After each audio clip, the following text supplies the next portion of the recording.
শুভ সকাল বন্ধুরা। তো রাতে কাজ করার পরে মেশিনের অবস্থা সকালে ঠিক এই রকমই থাকে। তো আমি একটু পরিষ্কার করে নিচ্ছি, যেখানের জিনিস সেখানে তুলে দিচ্ছি, তাহলে কি হবে, একটু কাজ করার সুবিধা হবে।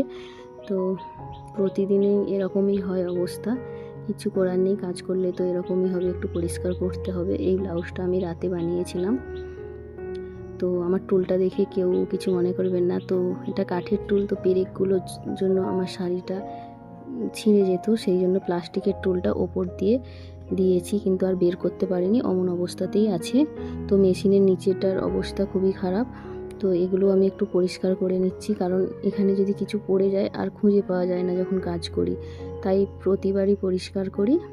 আবার 1 ঘন্টা পরে আবার যেরকম সেরকমই হয়ে যায়। তো কিছু করার নেই, সেলাই যেহেতু করছি একটু পরিষ্কার তো করতেই হবে। এবার চলে এলাম বিছানা ঠিক করতে। তো একজন ভিডিও করছি দেখে তো দৌড়ে চলে আসবে।